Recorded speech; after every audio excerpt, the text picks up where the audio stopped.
Pandian store சீரியலில் அடுத்து வர எபிசோடில் சரவணனை நீங்கள் ஏன் டிவோர்ஸ் பண்ணீங்க அப்படின்னு சொல்லிட்டு கேட்கவும், என் மாப்பிள்ளை வேற ஒரு பொண்ணு கூட தொடர்பில் இருக்காரு, அதனால தான் என் பொண்ணு அங்கே இருக்க பிடிக்காம வீட்டை விட்டே வெளியே வந்துட்டா, அதை மட்டும் இல்லை டிவோர்ஸ் கொடுக்கவும் சம்மதம் சொல்லிட்டா அப்படின்ற மாதிரி சொல்லிடுறாங்க.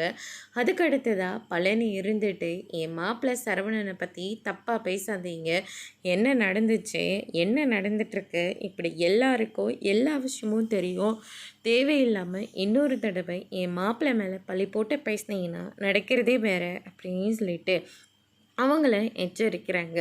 அதுக்கு அடுத்து தான் பார்த்திங்கன்னா இந்த சைடு முத்துவேல் கிட்டே போயிட்டு, சம்மந்தி உடம்பெல்லாம் எப்படி இருக்குது, சரியாயிடுச்சா, உங்களுக்கு உடம்பு சரியில்லைன்னு சொல்லி கேள்விப்பட்டோம், அதுக்காக இதுக்கு அந்த பாண்டியனோட வீட்டு பையனுக்கு நீங்கள் 10 லட்ச ரூபாய் பணத்தை கொடுத்தீங்களாமே, அது மட்டும் கிடையாது, இந்த வீட்டோட வாரிசுனா அது குமர்வேலை மட்டும்தான், ஓடிப்போன உங்கள் பொண்ணுக்கெல்லாம் இந்த வீட்டில் இடம் கிடையாது, இங்கே பாருங்க சம்பந்தி, என் பொண்ணு இந்த வீட்டோட மருமகளாக ஆக போகிறா, இனிமே அந்த வீட்டு சம்மதம் இந்த வீட்டு பக்கமே வரக்கூடாது அப்படின்ற மாதிரி சொல்லிக்கிட்டு இருக்காங்க.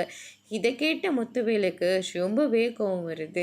இந்த சம்மந்தமே வேண்டான்னு சொல்லி என் தம்பிக்கிட்ட நான் சொல்லிக்கிட்டு இருக்கேன், ஆனால் அவன் எங்களுடைய பேச்சை கேட்காம இந்த வீட்டில் சம்மதம் பண்ணிகிட்ருக்கான், நாங்களும் வேறு என்னடா பண்ணுறதுன்னு சொல்லி ஓகே சொன்னால், நீ ஏன் பொண்ணவே இந்த வீட்டுக்கு வரக்கூடாதுன்னு சொல்கிறியான்னு சொல்லி ஓங்கி கன்னத்துலேயே பலார்னு ஒன்று விட்டுறாங்க. அதோட பிரம்ம முடிச்சிருக்காங்க.